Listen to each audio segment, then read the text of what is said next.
just love it. My name up in lights.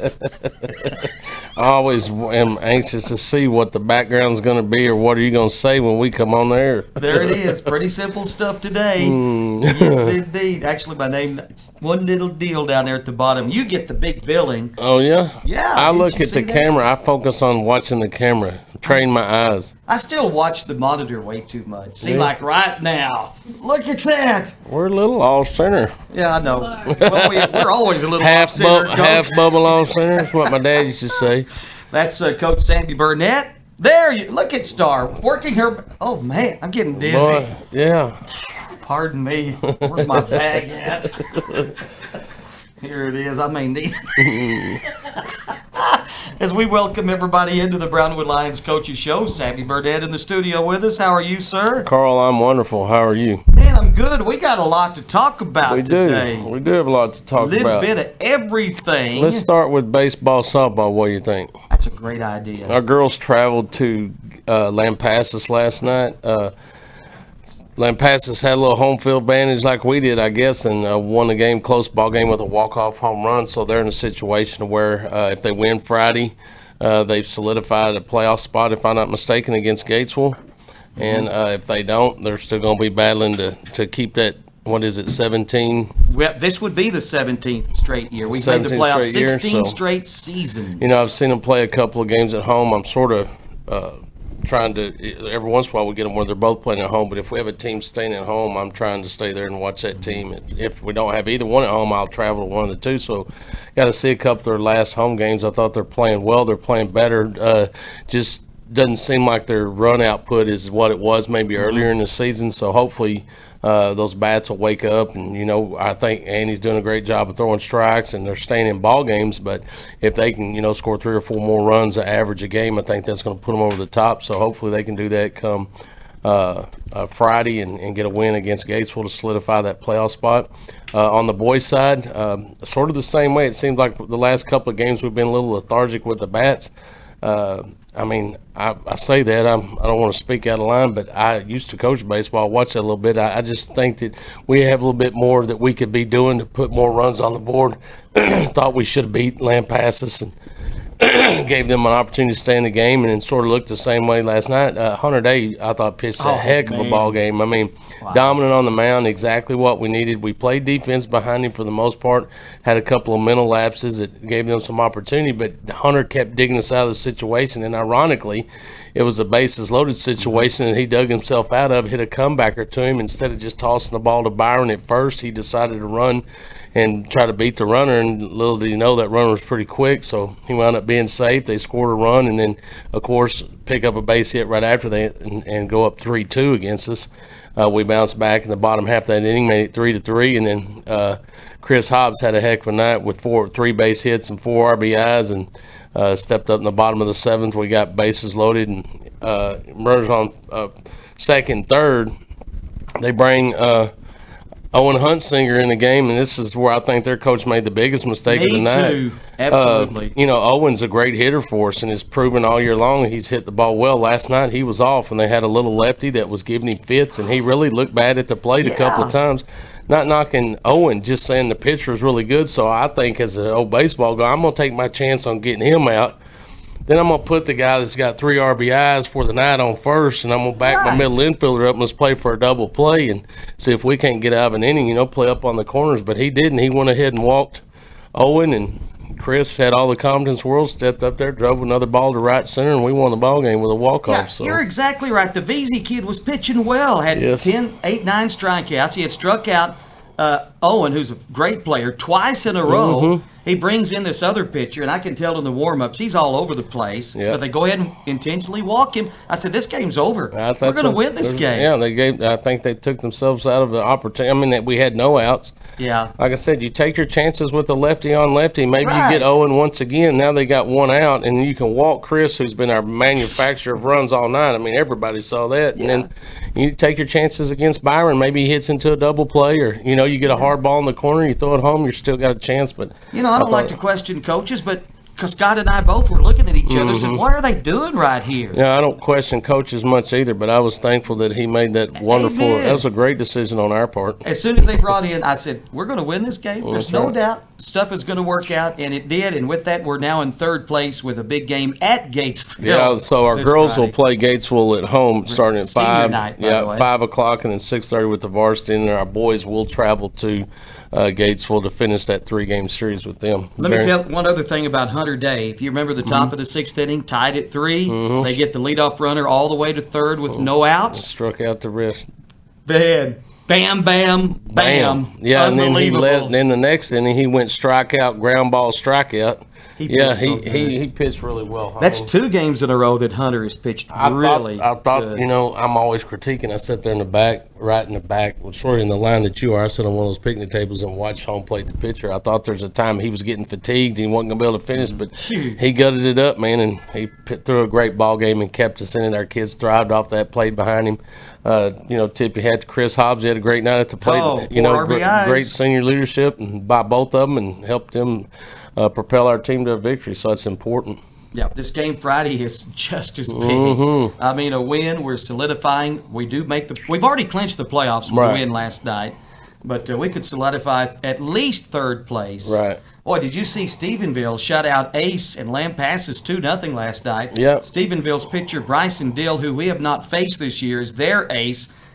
16 strikeouts or something ridiculous last night. Yeah, you know, we should have got a dose of Ace. You know, we had a chance against Ace as well. Yeah. They beat us 2-1, and he hit the 2-run homer, and we had opportunities and left runners on base, and just didn't take advantage of the opportunities that they were giving us. So when you do that when you don't take advantage of opportunities, against a pitcher like that, you know, you might as well just chop your own toe off. But apparently Stephenville has a good one, and they played a good game last night, and you know. Yeah, I kept Got him a communicating W. with Boots over there, and he said that Dill kid had a heck of a ball game. Let me tell you what's going to happen right here. Okay. Can I look ahead a little You bit? bet. Let's forecast the future. We can play Randy Turner for a minute. You know, Lampasas play Stephenville at Stephenville again this week. Stephenville's going to have that Elston kid that beat us. He's pretty good. Lampasas will not have Ace on the mound. I project Stephenville to win that game. I do too. More than likely, if we beat Gatesville on Friday night, that's going to put us in a pretty good position. We're off next week, then we have Stephenville twice the following week. Those games could be for a district championship. Sure even. could be. I'm looking ahead. You know, we're looking ahead Friday. We're probably going to face Gatesville's Ace. Yeah. Good pitcher. I don't think he's a dominant pitcher. I don't think he's an Ace Whitehead kind of pitcher, but he's good. Lefty. He's a good athlete. Does a good job in multiple sports for them, but we sort of feel confident that we can get to him. He has a little bit more velocity. But velocity sometimes is a good thing. You don't have to do much but see it and swing it. So I think we're going to come out and do well. It's going to be another good ball game. We've had close ball games with them. You know, first game went to 8 innings, and last night could have easily gone into the 8. But well, when we played there before, we had the one bad inning. They scored 5 runs. We had a couple of miscues. Other than that, I mean, it was Gavin that started that game. He pitched well. Just throw out that one inning and. Man, we win like 7-2, but you know that happens. It's part of baseball. That's baseball. And we got a shot to beat them on the road Friday night. That's right. All right, what else is going on, Coach? Well, we got tennis action going on. This morning we had some matches going on for some kids, and I'm trying to remember the situation. We had some of their kids that were in one-act play, and so that they were going to move tennis. If we moved it, they'd come to our place, blah, blah, blah. So we were doing that. I hadn't got results on that, but we have a girls doubles team, if I'm not mistaken. And then maybe we have 2 girls doubles teams. Girls doubles Both team. Okay. Playing teams from Lampasas. We'll have those results in the morning. That's right. And then, but congratulations to Mo Golf in men's singles. He finished second place, district runner-up. He'll advance to regionals, which is April the 26th and 27th. And thank you, UIL. It got moved from Amarillo back to Texas Tech. Ooh, so amen. That's in Lubbock, so that's not near as far to travel. So they'll be playing on Monday and Tuesday, 26th and 27th. Mo will. And then also congratulations to mixed doubles, Peter Lee and Victoria Ramos. I mean, they were the number 3 seed, and I saw 2 of their games. Didn't see the last match, but I saw their game against who'd they play first? Can't remember. It's too long ago. Glen Rose? Was it Glen Rose they played first? I think so. And they were victorious and did well. And then they had a tight match. They were down against Steveville and came back and won that match, and then wound up winning to take the first seed. So congratulations to those 2 district champions. Absolutely. They'll be going to Lubbock as well. So all in all, pretty good week so far for us. Got trying to finish up area track right now, so it's gonna be a good day. So if we can't get some to regional there. Yeah, we'll get some of those results later. That's still going on through this evening. We have 32 events that qualified for the area for Mineral Wells. Of course, the top 2 in those events will go to regionals next week. Top 4. Top 4. UIL has changed it back to normal. So instead of sending 2 like they were telling us before, we're able to send 4 out of area to regional, and then 2 from regional to state. Well, how about that? Yep, so that's good. All right. So instead of having basically what they're doing in regionals, instead of having finals only and having multiple people there, they've sort of loosened up the COVID stuff. They're going to go ahead and allow us to send 4, so that gives us 16 per event, and they'll go preliminaries, and then top 8 will go to finals. All right, fantastic. So good luck to our tracksters throughout the day and evening at Mineral Wells. All right, I got a couple of things. Anything else on your list, sports-wise? Yeah, we got some things to talk. I want to just go and recognize some of the awards that we received. I know that you've mentioned them on the radio because I listen to it all the time, and you've already shared, but I thought it's important that we share, and I always cringe in the mornings when I come to work and y'all are reading out the birthday list because I'm the worst name reader there is, so I always cringe when I hear y'all do that. I'm like, I couldn't do that, but here we go. Girls, all-district softball selections. Soccer. I meant soccer. Did I say softball? Softball's not yet. Sorry, soccer. Later. Yes, and these are superlatives. Co-offensive MVP, Kennedy Johnson. Co-midfield MVP, Watch Jones. Defensive MVP, Dusty Van Huss. And offensive newcomer of the year, Molly Oliver. So congratulations to those ladies on those superlatives. First team all-district, Ibis Alvarado, sophomore. Adelaide Constancio. Thanks. I always struggle with that. Another sophomore. And then Briley Price, senior, first team all-district. And then second team all-district, Tessa Goodwin. Adriana Huerta. That's Elias's sister. Yeah. That's how I can say that one properly. And Addison Pacina, another 2 freshmen and a junior on second team. And then on the boys' side, all district selection, Cameron Phipps, junior, Caleb Nelson, sophomore. That's not even on my paper, and I remember that. Caleb Nelson, yes. So we got a good future with those 2. Second team, Vincent Floyd. I think Vincent is a sophomore, junior.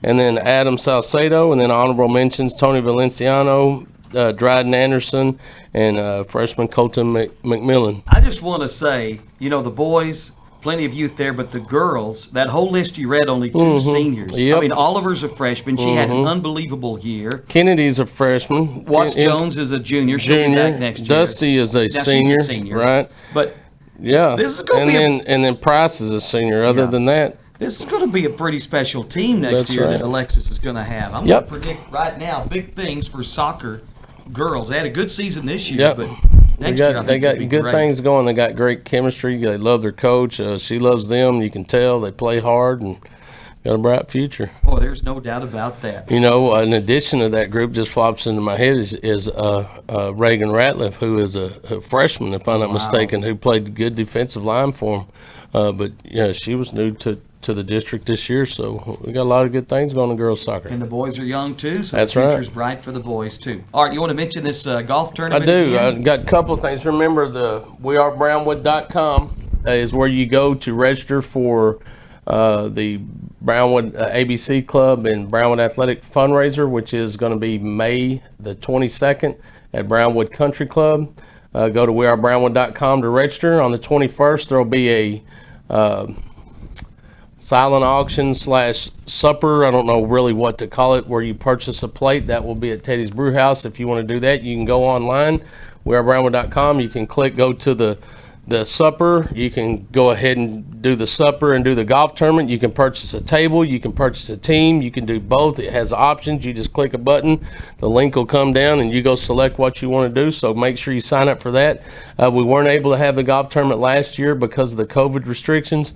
But yet the year before, when we had the first one, we sold out. People were wanting to show up to play the day of, and we had to turn people away, which I never want to do.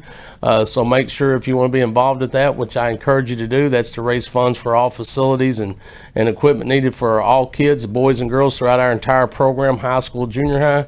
That's May the 22nd. And then also Project Graduation is having a 4-man scramble at the Hideout on April the 24th. It's $75 per person. That includes your cart. Shotgun start at 9 o'clock. You can contact Jennifer Lowe at 325-998-0216 or Priscilla Munson at 325-642-0307. Again, both tournaments are 4-man scrambles, so sign up for both of them. All right, let's do it. We may have to do one of those for sure. All right, a couple of other things on my list. First off, search, I guess, is underway for a new boys basketball coach. Yes, sir, it Anything is. to report there? No, I have set up a full day of interviews on Friday. Have some great candidates, very qualified people. Got a couple yesterday that I'm looking through that are extremely qualified, and sometimes it's red flag when you get someone that's been doing it 20-something years and has a great record, and they're at a bigger school, and you wonder why they're wanting to come to your spot unless there's a connection. So I got some digging to do on some of those to see, if I can figure out what's going on. But got some candidates coming in that I'm very excited about. I've got a lot of calls already on a couple of them.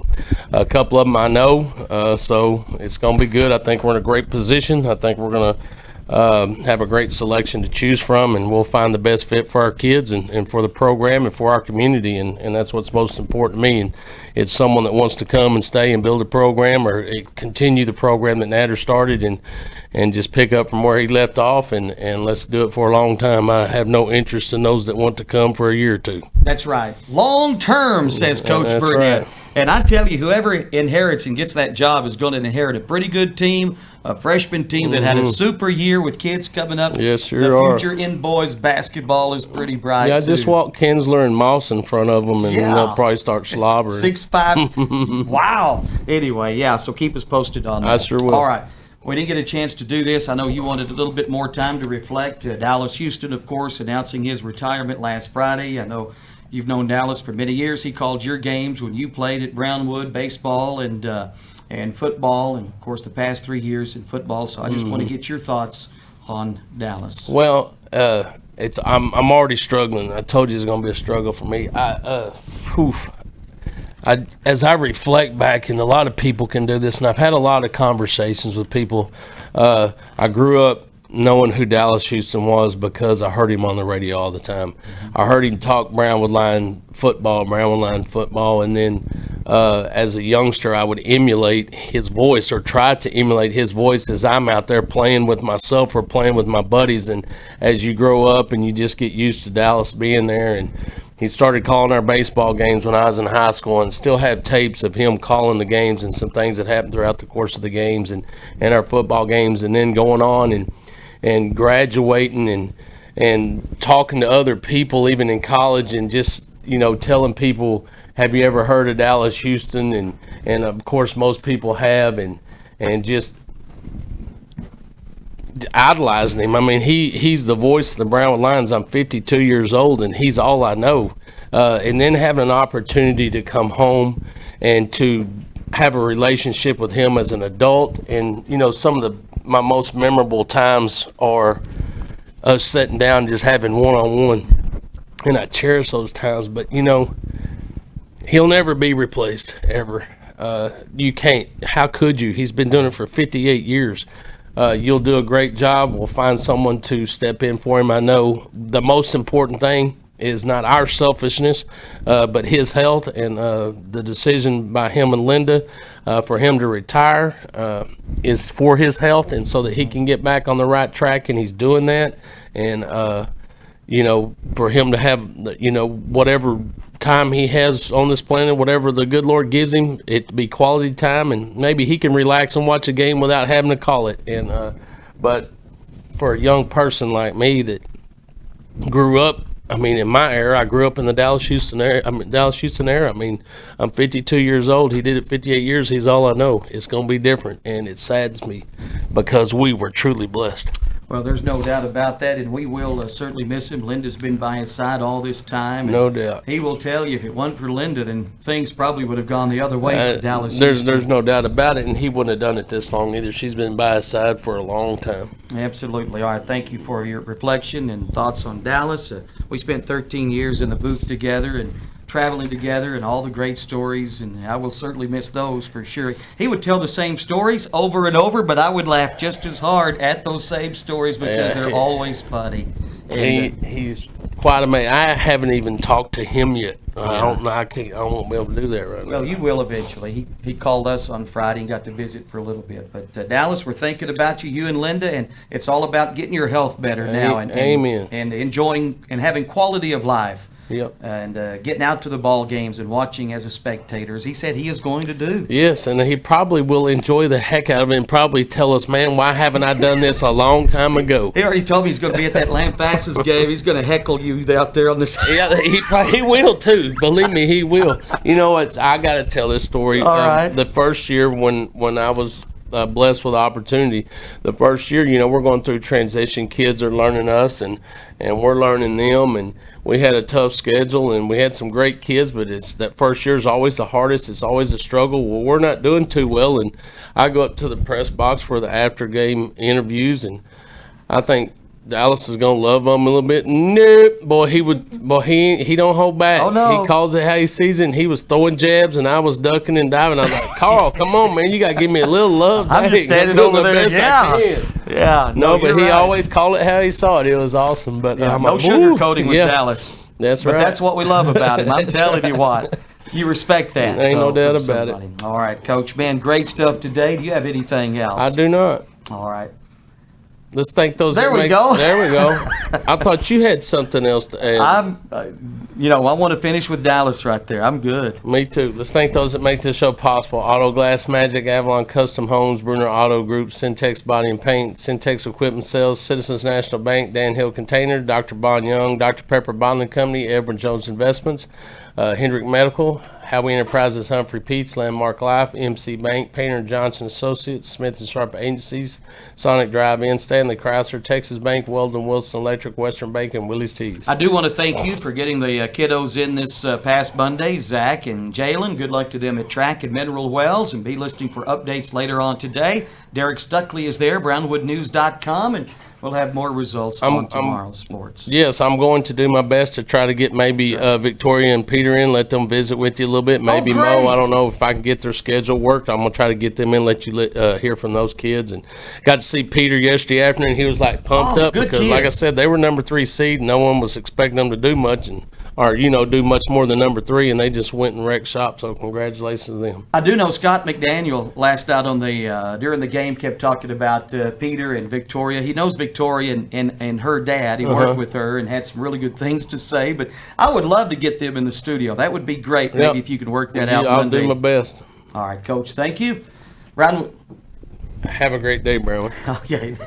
Carl, you jumping the There's gun your on me. famous Come on, line that right is. there, sorry. And I want them to. And thanks to Star, our producer engineer. Always does a great job. I still don't know how she does it, but she does Me it. either. Puts it all together. That's the Brownwood Lions Coaches Show every Monday and Wednesday at this time here on the radio on KOXC 101.3 and video streamed at KOXC.com.